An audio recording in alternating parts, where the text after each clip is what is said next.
Hi guys, welcome to the Truth Factor. It is Renee, and we are coming to you from outside of the emergency room. I have had to take Tim to the emergency room. He is in so much pain, guys. Um, he's not getting any relief. That pinched nerve is just really um, bothersome. So I am, when I say we, I am sitting in the car waiting on him as he is in there, hopefully getting a shot because pain pills and Aleve is what he's taking. It just isn't helping. He's tried ice and heat, and he hasn't gotten any sleep. He's really moody. So when I talked to the nurse yesterday, she basically said this was our best suggestion. So here we are, or here I am anyway, and it's almost 5 o'clock. So I figured while I'm sitting here being bored, y'all could be bored with me, and we'll go through the headlines. Anyway, how is everybody's Sabbath day? Hope it's good. I do.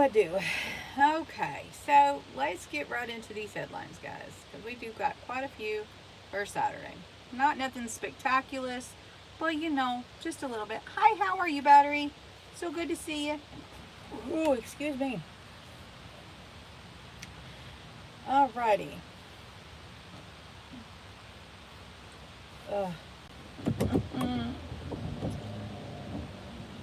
Hubby's gonna kill me, but I got to me some air, guys.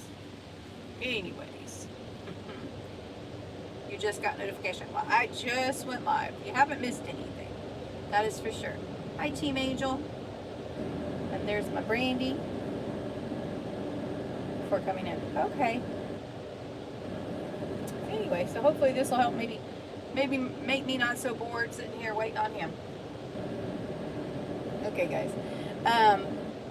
This here's from Zero Hedge, and according to it, the Atlantic escalates its TDS tantrum, urges the end to the Nobel Peace Prize after the second Trump nomination. So Trump derangement syndrome at the Atlantic reaches a fever pitch. The poor dears, the Atlantic is a magazine that will be 163 years old 2 days before the presidential election this year. And let me tell you, it says let me, it's funny. Let me tell you, it's not aging well right now. Unlike many venerables publications, the Atlantic transitioned rather well to the new media. There are always some very good stuff on the site, which helped offset the usual knee-jerk liberal fare. Those days appear to be gone. After its almost universally debunked hit piece about Trump and the military last week, the site has taken an extreme umbrage at the fact that the President Trump has been nominated for the Nobel Peace Prize twice in 1 week. Staff writer Grammy Wood wrote a lengthy piece calling for an end to the prize because of this. Trolls are a Scandinavian invention straight from the frigid sagas of Norse mythology, but Christian Tybring Jodi, a Norwegian parliamentarian, swears that he is not one. Observers of his antics this week could be forgiven for thinking otherwise. On Wednesday, he announced that he had nominated Donald J. Trump for the Nobel Peace Prize. He's got issues, as many with the man who nominated Trump for the UAE-Israel agreement, as with Trump himself, it would seem. Tyreen Gabig is the Norway Progress Party, a right-wing populist answer to the established parties of the right and the left. National parliamentarians are entitled to nominate candidates for the prize. So our professors, past literates, and various other big wigs from international organizations. His nomination of Trump strikes me as preposterous. Other politicians don't pick up on the phone to talk, Tybeen Gajad said. He has the ability to be down to earth and to talk to people at all levels. Tybeen Gajed notes that the Alfred Nobel listed as one of the criteria for the winners that they encourage peace congresses. And what is peace? Congress, but a conversation between people who are not at peace. In my view, the deal between the Emirates and Israel is good for the region, but a deal between Israel and the absolute monarchs of a small Gulf state is not a deal between Israel and the people of the Emirates, let alone between Israelis and the Palestinians. Trump's main diplomatic maneuver is to adopt a lick-spittle posture towards the authoritarians, promising them decades in power in a return for a smile and a condo development. Peace does not mean a web of personal agreements between rich psychopaths. That's pretty funny, don't you think? Wood seeks to delegitimize the nomination because he doesn't like the person doing the nominating, the person being nominated, or the reason for the nomination. Oops. As we like to say in the world of stand-up comedy, timing is everything. Wood's timing was awful here. He published his diaper-soling Orange Man Bad screed just hours before it was announced that President Trump had been nominated for the Nobel Peace Prize for a second time this week, this time by a member of the Swedish parliament, and for the Serbia-Kosovo agreement that I brokered. I wrote about that yesterday. Just like that, the two Woods nuked the Nobel arguments unraveled. He probably spent most of the day curled up in the fetal position with juice boxes strewn all about the place after learning of the second nomination. He probably needed his little quiet room. You know, they had to have coloring books and all that, if you remember that. He probably needed that. I wish we could. I don't think our nomination counts, but, you know, it's absolutely ridiculous. All of this kill the president type crap, anything and everything attitude that these stupid morons have. And yes, I called them morons today. It's kind of a no hold bar day, guys, so you might be in for a treat. Or your ears might not like it later. Okay, so the place has turned into a BuzzFeed overnight. When the same friend wondered why the Atlantic had gotten so bad so fast, I replied, the internal polling by the DNC must be awful right now. This has been a very good week for President Trump, as evidenced by the desperate hot takes like this one in the Atlantic. We're all on the same flight, but I think they may be feeling a little more turbulence where they're sitting. So, there was that. Nothing, you know, real big about it, but, you know, he was nominated for another one. Go Trump. Now, this next article, I want to make it clear that I have nothing against the gender thing myself personally per se, but I have a big problem with Satanists. I mean, you just to me, you cannot be an outright Satanist and think that you could possibly hold a position of law and keep order. Just saying. Okay? So, before I get anybody hating on me, I wanted to clarify that this is because this person declares he's a Satanist, is where you're going to get this rant from. Okay, so Fox News says that there's a transsexual Satanist anarchist that wins the GOP nomination for the sheriff in New H County.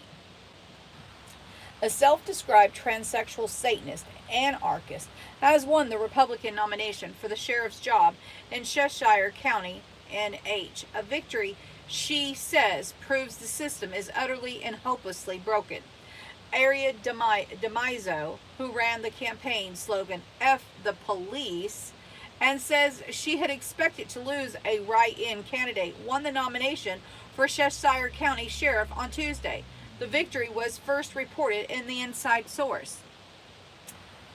In a Friday blog post, DeMezzo said she opposes a system that allowed thousands of people to walk into the voting booth and vote, despite knowing absolutely nothing about the person they were nominating to the most powerful law enforcement position in the county.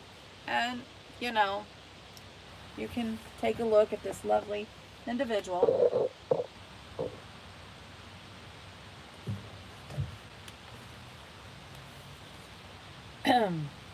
I'm running for sheriff because I oppose that very system.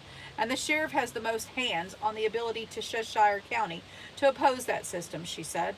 The system that let you down by allowing me, the freaky, transsexual, Satanist, anarchist, be your sheriff candidate, is the same system I'm attacking. I'm sorry, and I know it hurts to hear, but the system is a lie. The entire thing is a lie. It's broken from the beginning to the end, and my existence as your sheriff candidate is merely how this reality was thrown into your face, she said.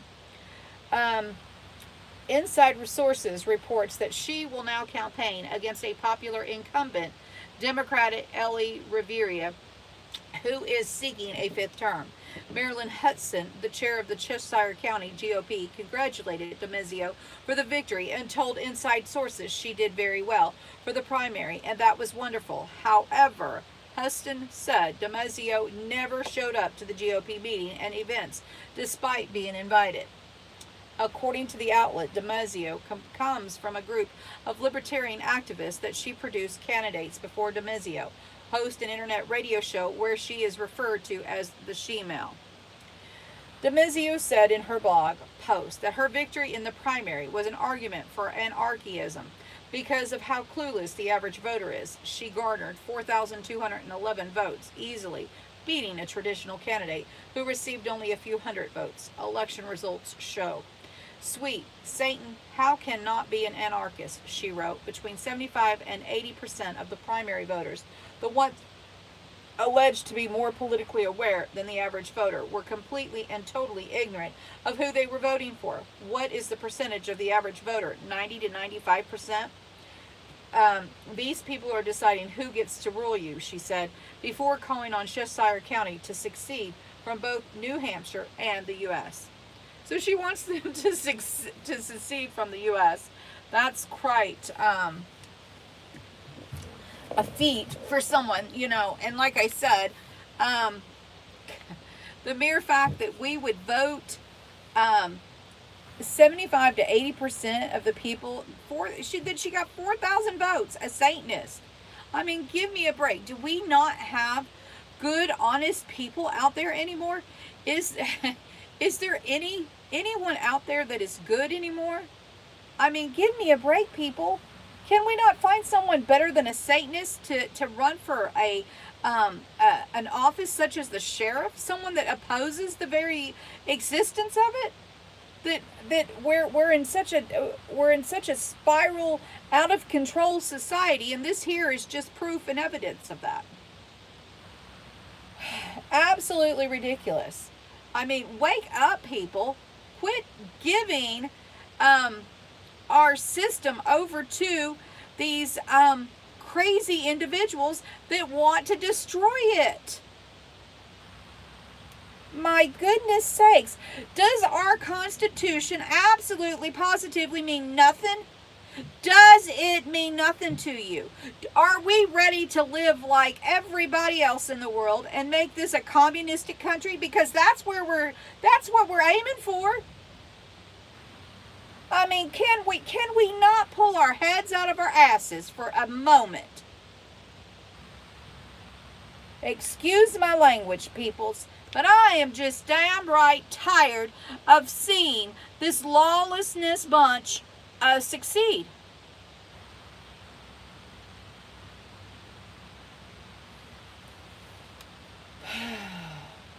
A Satanist for sheriff. One that opposes the very system she was running for. Or he, whatever. Goodness sakes, guys. Absolutely ridiculous. Okay, so then we have Google From Zero Hedge, the Google geofence warrants keep locking up innocent people who were in the proximity of a crime. Months ago, we detailed an incredible, scary, and Orwellian tool in the local police arsenal known as a geofence warrant. As described at the time, it is essentially a virtual dragnet over crime scenes, where police request to sweep up Google location data drawn from users' GPS, Bluetooth, Wi-Fi, and cellular connections from everyone who happened to be near the crime scene. From this blanket of surveillance, law enforcement then tried to figure out which phones may be tied to the suspects or possible witnesses.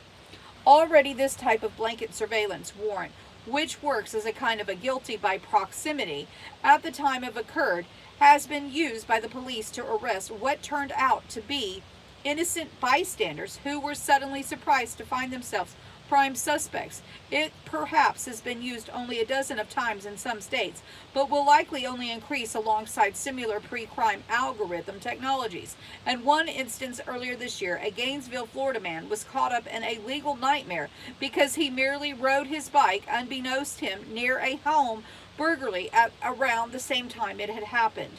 And it was in 2018 that the first time a man had been falsely accused and arrested based on a controversial geofence warrant for the crime of murder. Guys, we continue to put people in office that make this type of legislation possible. I mean, they're using your devices against you. It's absolutely ridiculous that we keep handing over the power to them. Absolutely ridiculous. We keep giving them the power. We're voting in people that are, Satanists and that don't want any kind of sheriff system. I mean, here we got people being arrested. You could be arrested because you were sitting at the red light and the house two blocks over. I don't know how far the vicinity goes, but somebody in that same block was murdered. I mean, come on, guys. It is out of control.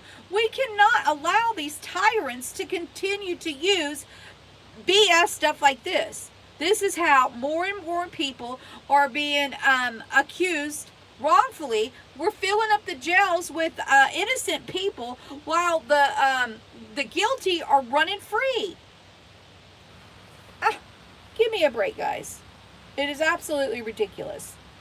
It says, and it was 2018 that for the first time a man had falsely been arrested based on a controversial geofence warrant for the crime of murder. He was arrested for murder, and he was innocent, guys. The details of that prior alarming case are presented by Wired as follows. In 2018, a 23-year-old George Milana was arrested and jailed for 6 days on suspicion of killing another man. Police in Avondale, Arizona, about 20 miles from Phoenix, held Milana for questioning. According to a police report, officers told him they knew 100% without a doubt his phone was at the scene of the crime based on the data from Google. We're going on data from Google to convict you or to get you arrested. This is ridiculous, people. I am all about technology and use it if we can, but this type of technology is not going to do anybody any good. Oh my goodness sakes. In fact, Milana wasn't there. He'd simply lent an old phone to the man police later arrested. The phone was still signed into his Google account. The information about Milana's phone came from the geofence warrant, a relatively new and increasingly popular investigative technique police use to track suspects' locations. Traditionally, police identify a suspect, then issue a warrant to search the person's home or belongings. So much for that supposed 100% police certainty. It's but one example illustrating the likely hundreds of ways a geofence warrants could be abused or flat out link completely innocent individuals to a crime. It also strongly suggests old-fashioned detective work is increasingly being replaced by dubious technology means. He's more from a local reporting at the time on just how police came to arrest the wrong man, all while ensuing him they knew he did it. Absolutely ridiculous. Um, and here's the picture of the poor gentleman whose life was turned upside down for his phone that he gave to somebody else. I say that the moral of this story is if you get if you trade out your phones, make sure you sign out of all your accounts on the other phone. But they should not be able to use technology like this. Obviously, it's destroying people's lives. Absolutely ridiculous, guys. Then also from Zero Hedge, we have Facebook is under fire for keeping Antifa page while eliminating far right groups. Facebook is under fire this week after it was discovered that the company has allowed Rose City Antifa, a violent group associated with riots for many years, to maintain a Facebook page, despite the company's controversial program to take down certain sites. As well, it comes as no surprise to many on this blog. I would not have the page taken down on free speech grounds. My greatest fear is not Antifa, which I have criticized for years, but the growing censorship of the internet. Why I recently testified about Antifa, and specifically Rose City Antifa, as part of a violent anti-free speech movement. I have opposed declaring them terrorist organizations and believe that their speech should be protected. While Facebook is a private company not subject to the First Amendment limits, it should adhere to free speech values on the internet. RCA is arguably the oldest Antifa group in the United States and was founded in Portland. In 2013, various groups that were part of the Anti-Racist Action Network, including RCA, formed a new coordinating organization referred to the TORC Network. This lack of structure not only appealed to the anarchist elements of the movement, but served the practical benefit of evading law enforcement and lawsuits. While some have attempted to hold such members accountable, like journalist Andy Nigo, who sued the RCA for assaulting him, such lawsuits struggle with finding witnesses and assets for the effective case. Under Facebook's dangerous individuals and organization policy, the company pledged to address organizations and movements that have demonstrated significant risk to public safety. It has removed a number of far-right and far-left groups. We have previously discussed how governments and politicians have demanded greater and greater censorship of the internet, which is the greatest vehicle of free speech ever developed. The erosion of free speech on social media and internet includes calls from the leading Democratic leaders for years to implement private censorship of political speech, a view supported by academics who have declared that China was right about censorship. Recently, Democratic nominee Joe Biden pushed for censoring statements by Trump and others opposing mail-in voting. My views of free speech are well known. RCA is an extremist group, but is also engages in a protected speech. We need to criminally address its conduct, not its speech. It is the difference between advocating violence and acting violently. If the site is actively arranging attacks or directing riotings, it is more than just speech. It generally does not do that. It calls for counter demonstrations on such sites, but leaves the violent elements to local members. Once you start censoring such sites for the actions of some members, it puts the internet on a slippery slope of speech regulation. Many organizations, including Black Lives Matter, have had violent followers, but there are still important parts of nonviolent debate over the issues like racial justice.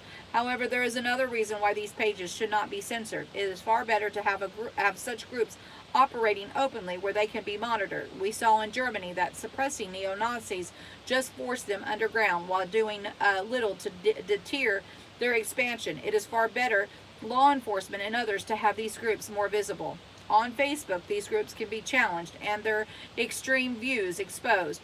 When forced underground, the groups claim that they are victims of fascists, and their hateful views grow unimpeded on radical echo chambers.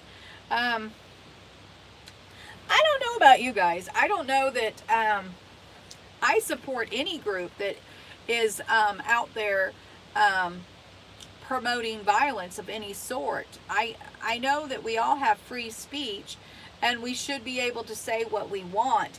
But if we're promoting this violence, hey, Dr. Joey, Lewis County, what's up with Lewis County? If we're promoting violence and terrorism, I kind of just disagree with it. Why is she sitting in the car? I'm sitting in the car because I am waiting on Tim. He's in the emergency room. He can't get any relief.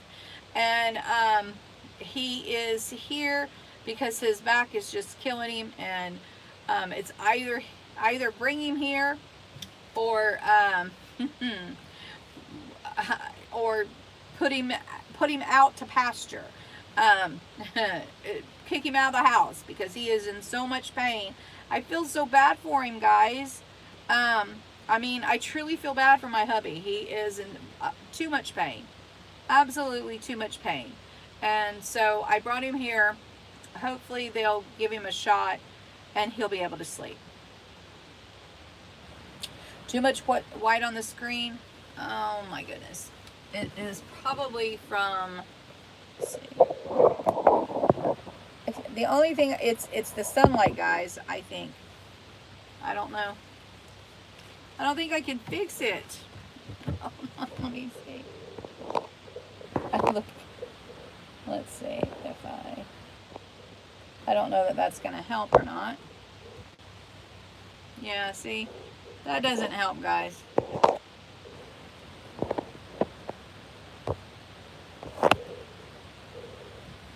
Sorry.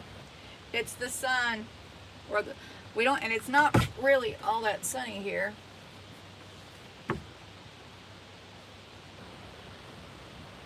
I don't really have anything. I'm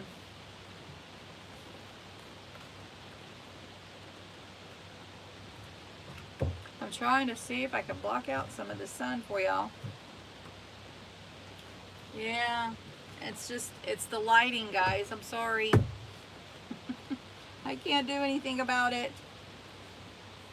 I look angelic. Aw, I'm far from angelic. Yeah, the sunglasses ain't gonna help you guys. I'm sorry. Hey, MG, how are you, bud?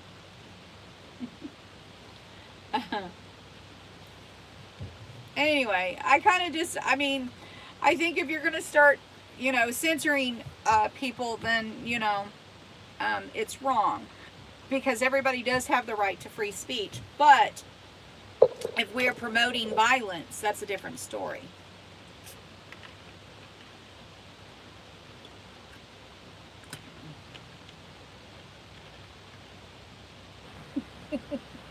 Miss Peggy, you are too funny. Hey, Michelle, how are you, honey?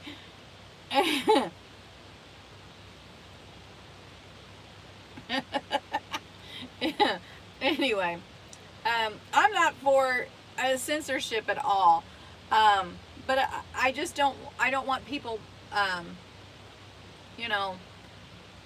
promoting and trying to hurt anyone.